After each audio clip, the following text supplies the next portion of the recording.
तो पूरा हिंदुस्तान जानता है कि भैया जब वीडियो है, आपके पास एविडेंस है, तो अरेस्ट तो होना ही है। वो मौलाना कलीम को आप अरेस्ट करेंगे, मुसलमान नाराज होगा, फिर मुसलमान रिएक्ट करेगा, उसे हिंदू मुस्लिम तनाव बनेगा, ये इनको करना आता है, यही वो करना चाहते हैं। लेकिन मौलाना कलीम अपनी जगह बिल्कुल सही है।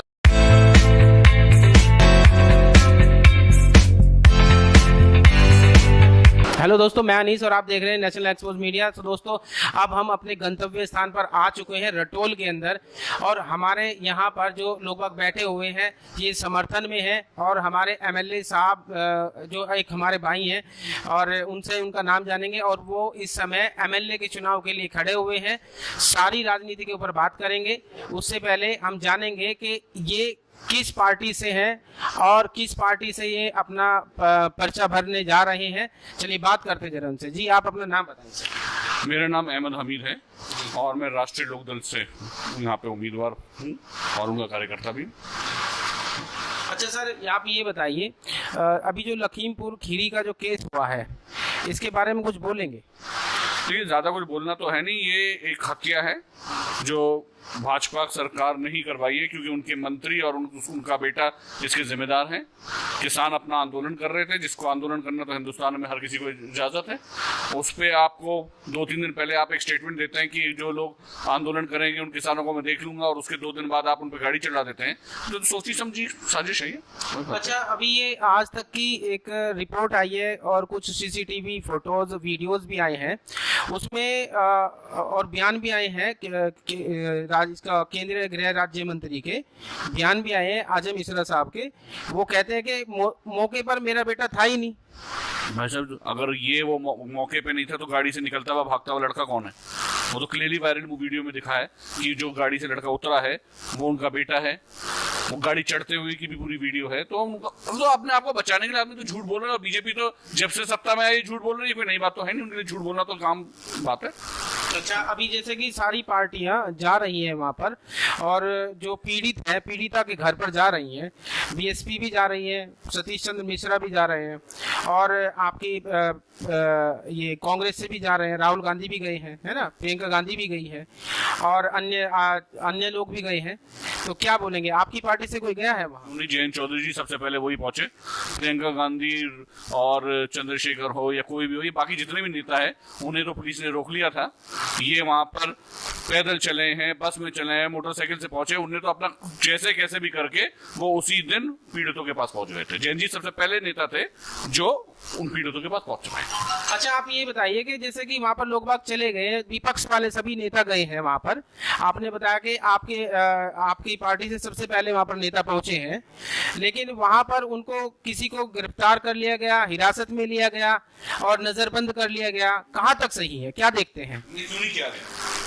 यहाँ पे प्रियंका जी को नजरबंद करा गया। हमारे खुद पार्टी के जो लोग जयंत चौधरी जी के साथ गए थे उसमें से 4 लोगों को उन्होंने अरेस्ट कर लिया था, फिर शाम तक उन्हें रिहा करा। अखिलेश जी को तो लखनऊ के बाहर अपने घर से बाहर ही नहीं निकलने दिया। तो विपक्ष तो कोशिश करेगी वहां पहुंचने के लिए जहां सरकार गलती करती है। अब सरकार अब ऐसी हो गई है उत्तर प्रदेश में कि वो विपक्ष को अपना काम भी नहीं करने देती। वो चाहते ही नहीं है कि जहां पर पीड़ित हो उनके पास पहुंचे। ये तो तानाशाही है और तानाशाही हो रही है।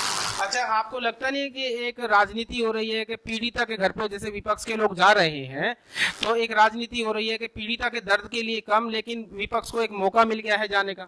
वैसे भी तो देखने की सोच की फर्क है। अगर कोई मेरे घर में किसी का कोई हादसा हो जाता है, किसी को चोट लग जाती है, तो मैं उसके घर में जाके तो सद्भावना दूंगा, या मैं अपने घर में से बैठ के कहता रहूंगा जी बड़ा बुरा हुआ, बड़ा बुरा हुआ। तो भाई वहां पर किसान मरे हैं, किसान के परिवार को दुख हुआ है, तो अगर मैं किसानों के साथ खड़ा हूं तो उनके सामने खड़े होकर उनसे गले लगकर उनके साथ 2 वक्त गुजार के तभी तो अपनी सद्भावना दिखाऊंगा। घर पे बैठे तो इसलिए तो मुख्यमंत्री जी और प्रधानमंत्री जी हैं घर पे बैठ के भाषण देने के लिए, लेकिन हम इस तरह से काम नहीं करते। हम मौके पे पहुंचेंगे, मौके पे जाकर लोगों से अपनी सद्भावना दिखाएंगे।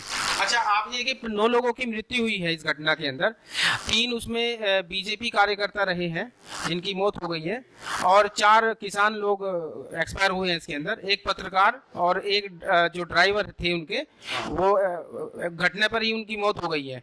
क्या बोलेंगे इसमें? तो सभी लोगों बीजेपी के कार्यकर्ता भी मारे गए हैं। तो हम तो उनकी तरफ से भी संभावना रखते हैं। हमारे लिए कोई भी मौत राजनीति का मुद्दा नहीं है। हम नहीं कह रहे कि ये जो बीजेपी के एक सदस्य जिनकी वो हो गई, डेथ हो गई, कि वो अच्छा हुआ है। हम तो सबका दुख प्रकट कर रहे हैं, लेकिन मुद्दा तो ये है कि जिसके वजह से हुआ वो मंत्री और उसका बेटा, उसको हिरासत में नहीं लिया। कल सुप्रीम कोर्ट ने उसे उत्तर प्रदेश सरकार को कहा है कि भाई अभी तक अरेस्ट क्यों नहीं हुए।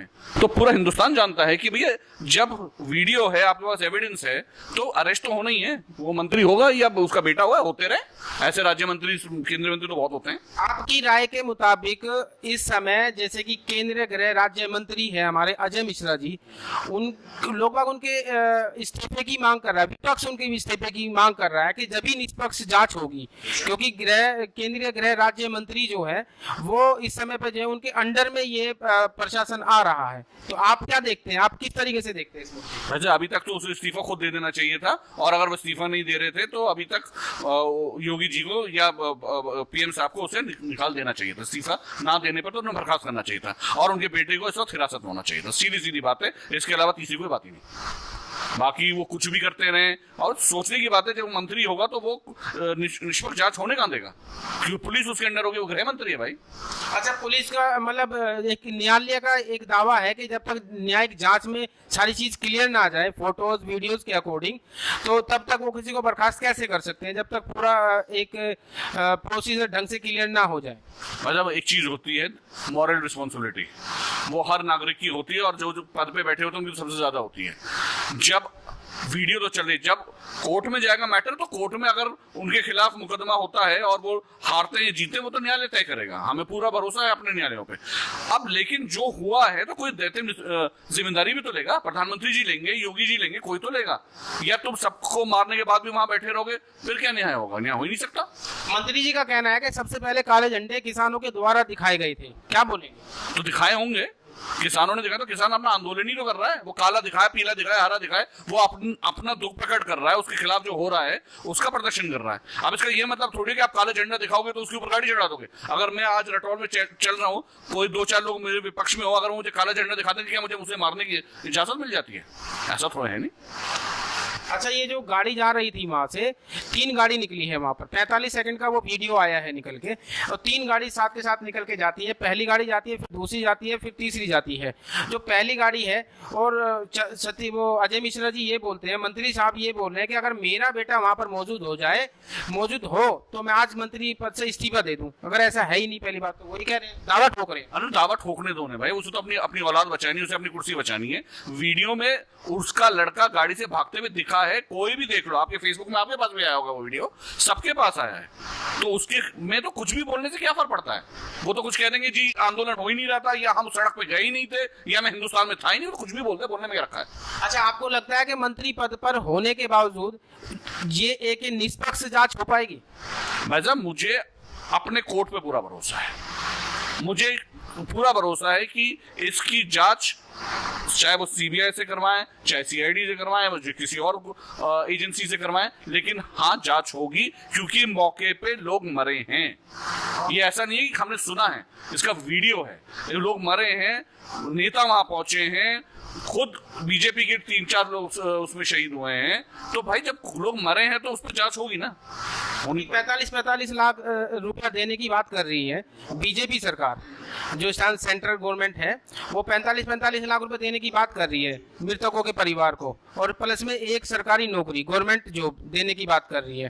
क्या बोलेंगे सर, ये क्या उनकी एक क्या बोलेंगे इसके बारे में कि ये कहाँ तक सही है? नहीं, अनाउंसमेंट तो हुआ है, क्या ये भरपाई कर पाएगी उसकी उनकी मृत्यु का? 45 लाख या 45 करोड़ दोगे तो नहीं कर सकती। इंसान की जान की कोई कीमत थोड़ी ना होती है। लेकिन हाँ, गरीब किसान है, कुछ लोगों के पास शायद वही एक इंसान था जो उनका घर पालता था, तो उन लोगों को तो जीने के लिए तो खाना चाहिए ना, और खाना चाहिए तो बेचारा गरीब आदमी कहीं ना कहीं समझौता करता है। लेकिन समझौते करने का मतलब ये नहीं कि हत्या जायज हो जाती है। हत्या अपनी जगह गुनाह है, उसकी अलग सजा दो। कलीम सिद्दीकी साहब के बारे में क्या बोलेंगे सर? इतना सारा कुछ मौजू निकल के आया है, इतनी सारी वीडियोस निकल के आई हैं, फोटोज निकल के आई हैं, ऑडियो वीडियोस निकल के आई हैं, क्या बोलेंगे सर कलीम के बारे में? हाँ जी, मौलाना कलीम साहब के बारे में। भाई साहब, वो बहुत पहुंचे हुए हमारे मजहब में, मुसलमानों में मौलाना रहे हैं, उनकी अपनी एक फॉलोइंग है, उनका एक अपना वजूद है। आज तक तो किसी ने उन पर कोई दावा किया नहीं। अब एक साथ आप कहते हो कि ये धर्म परिवर्तन करवा रहे थे, ये करवा रहे, वो कर रहे थे। मुझे तो ये सारे मुकदमे झूठे लगते हैं और मैं तो कोर्ट से अपील करता हूं कि उनकी सुनवाई जल्दी से जल्दी करवाई जाए और उन्हें बेल में छोड़ा जाए। आपको लगता है कि 2022 के मुताबिक ये एक रणनीति, सोची समझी रणनीति है या फिर कुछ और मुद्दा है? बिल्कुल रणनीति है। इसको मौलाना कलीम को आप अरेस्ट करेंगे, मुसलमान नाराज होगा, फिर मुसलमान रिएक्ट करेगा, उसे हिंदू मुस्लिम तनाव बनेगा, ये इनको करना आता है, यही वो करना चाहते हैं। लेकिन मौलाना कलीम अपनी जगह बिल्कुल सही है, उन पे सारे मुकदमे झूठे हैं और मुझे पूरा यकीन है कि न्यायपालिका भी उसका पूरा वो समर्थन करके उनको न्याय दिलवाएगी। जी शुक्रिया। आपने यहाँ पर बहुत सारी बातें बोली, हमारे एमएलए साहब हैं, इन्होंने बहुत सारी चीजें यहाँ पर बताई, बहुत सारे मौजू पर ये बात की इन्होंने, और हर एक मौजू पर इन्होंने बेबाकी से जवाब दिया।